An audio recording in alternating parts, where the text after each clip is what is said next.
I'm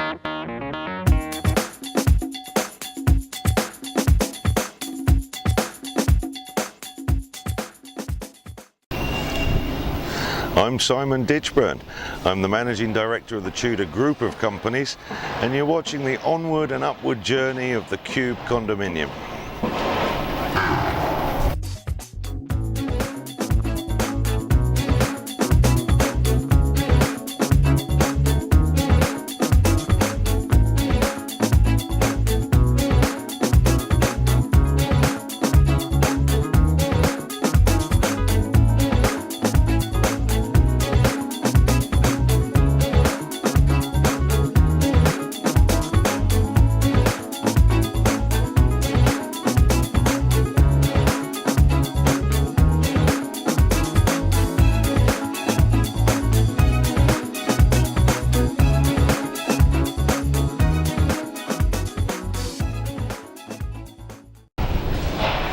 In our last show, we were literally pouring this floor of concrete. So things have moved on quite nicely since that last show, and you can see that the steel work is coming up for the next floor of columns. This will support obviously the floor above. Now the steel work has been very nicely tied together. You can see them coming up, including an overlap, and I'll explain that on a column just behind us here. And you can see that the moulding cases are now going into position, ready for the concrete pour somewhere around the middle of next week.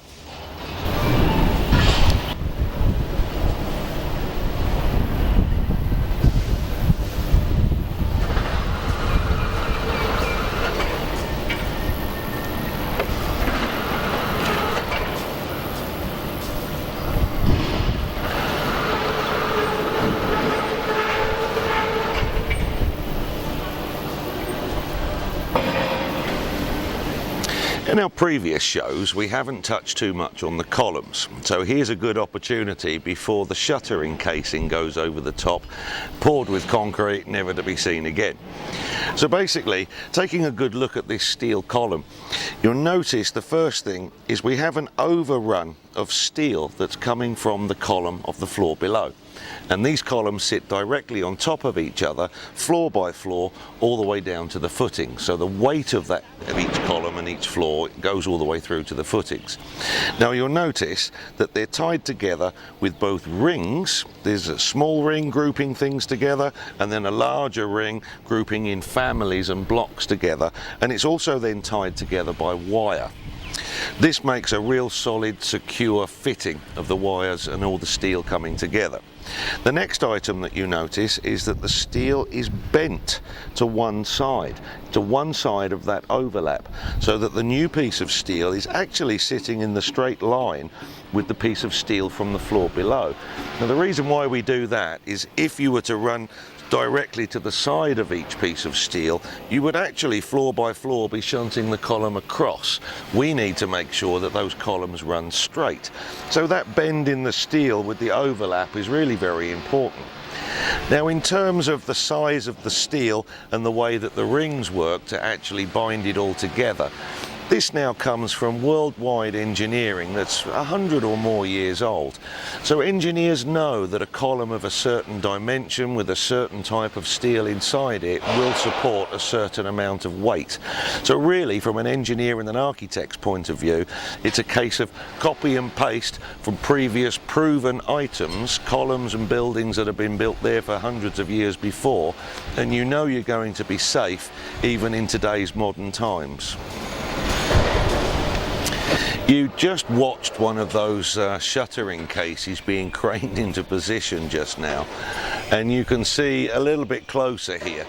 Now we've made ours up from waterproof plywood with a 2-inch steel frame that actually locks and supports that box into position. Now the idea of that, obviously we have to keep it upright, but we also have to stop it from breaking open and all the concrete just slurrying out. So the 2-inch framework is really very important. Less than this probably wouldn't support or hold the weight of the concrete inside. Now, just before this casing goes on, our engineer does a check on all of the steel work I've just shown you. He makes sure that they've put the rings, the fittings, the right amount of steel, the right piece of steel in position, and when he's happy with it, he will sign that off. So he takes the responsibility then, floor by floor, right the way till the completion of the building. And then we have to put all of those papers and send them into City Hall to show that we really have done our job and everything has been checked stage by stage. Now I'm going to take you downstairs now, because all of that scaffolding we showed you in the last show is now being taken down. And you have to go through destruction to make construction. So it's not something that a builder would normally show you, but it's a part of the construction. So come and have a look at the mess that's downstairs from the scaffolding. In the last show, we were taking you through all the process of the scaffold, of how it goes together to make the form and pour that concrete for this floor. Now that scaffold has to be taken down, and as you can see, we are absolutely full at the moment of the scaffolding coming down.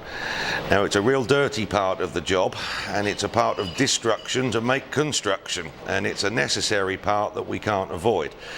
Now, believe it or not, although everything looks a real mess at the moment, this will actually be taken outside, sorted into the different lengths, because each part has been cut to a set length for a set room. We will repaint everything, ready for the next floor or the next setup of the next concrete floor. But at the moment, I just have to shut my eyes and go through it, and next week it will be beautiful, lovely and clean again. Behind me here, we have the largest structural element that we have to make on any floor. It's actually a double lift shaft and the main staircase. Now, the last time we filmed this was way back into the footings, when it was an enormous crater in the ground. Probably the biggest footing we have to build for this particular building. Now, floor by floor it comes up structurally, and there's 2 reasons for that. Basically, the first reason is it is actually treated as a column. It will be supporting one big section of the floor. So it has to be formed in reinforced concrete exactly the same way as a column. The second reason is it makes the double lift shaft. Now the lift is going to be going up and down 200 to 300 times per day. That's a huge amount of vibration inside that lift. And if it was built out of normal block work, the blocks would just crack and crumble. It wouldn't be able to take it.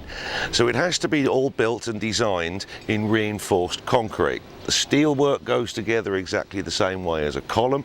We will shutter everything to make the concrete boxes and then pour the concrete inside, exactly the same way as a column.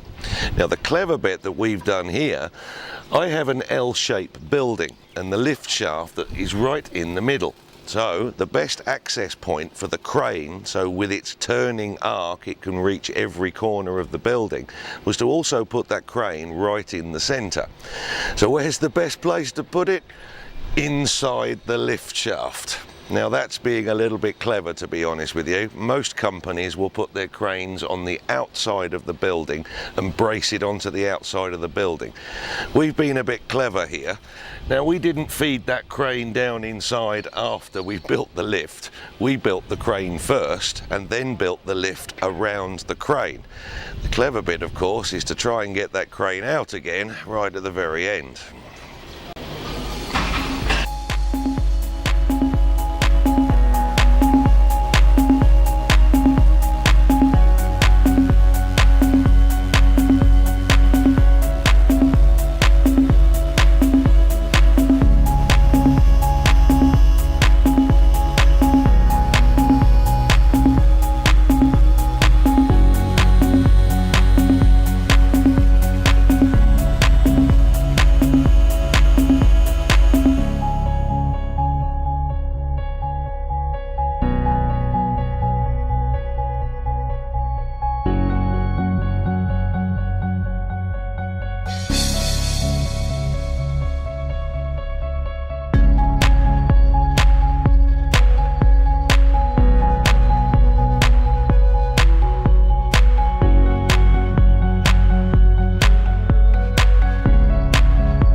It's a glorious Sunday morning.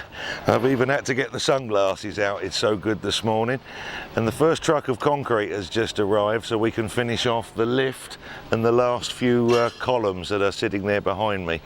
We've also started laying out the architect's plan, which is where we physically copy the plan onto the concrete floor, and that's all getting ready for the K group walls that will arrive later on during the week. So I'm going to do my normal thing and just step out the way, let you enjoy the action, and I'll see you next time.